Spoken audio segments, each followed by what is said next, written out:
All right, while we're at it, I'm gonna just talk about some of the gear we use real quick. This is just, you know, atypical for the kind of fishing we do in the intercoastal. Inshore is, I have the Ugly Stick Inshore Select. The reason I chose this rod, and I really like the GX2s and the Ugly Sticks, most of them all have the stainless steel eyelets.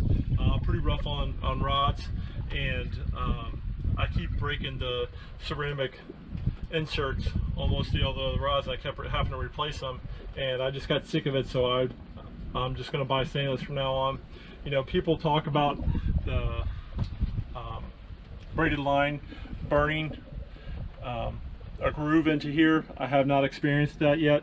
So, and you've seen us pulling on some big fish on these rods and reels.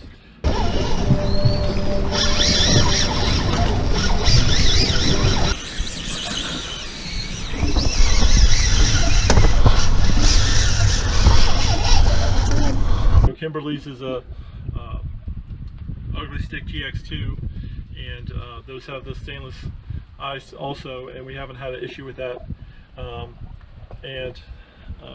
Usually for this kind of fishing, I use about a 4,000 size reel. This is a Spin Fisher 4500, and I really like it because it's, you know, it's pretty waterproof.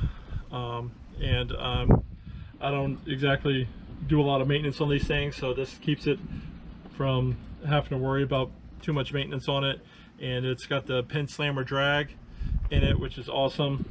And I was kind of disappointed when they came out with the Spin Fisher 6, because they got rid of the slammer drag in it to save weight, I guess, and went back to the HT100 drag up top. We use 30-pound braid on all our intercoastal fishing. I used to run 20, but the situation is we get stuck on a lot of stuff underwater, and usually you know, you don't know where the line's going to break, because I was fishing like 20-pound leader and 20-pound line, and so it's going to break anywhere, and I kept losing egg sinkers. So now I upgraded to either sometimes 30 or 40-pound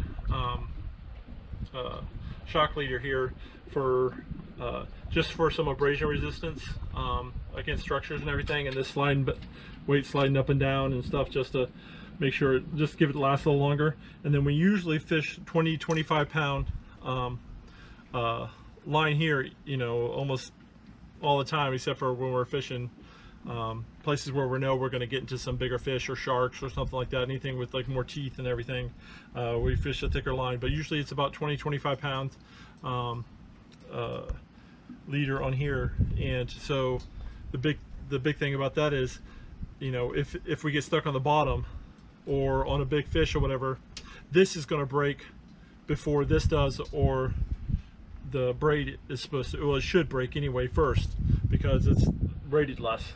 And that way I save my line, my egg sinker. And if it does break off on a fish or whatever, a fish is only dragging around maybe 2 foot of line instead of, you know, 18-20 feet of line that could get snagged or something, and then they're stuck or whatever. So in fish, 20 pound is usually plenty, but we go 30 just for the fact that we snag on stuff and we break a lot. And so that's what we use.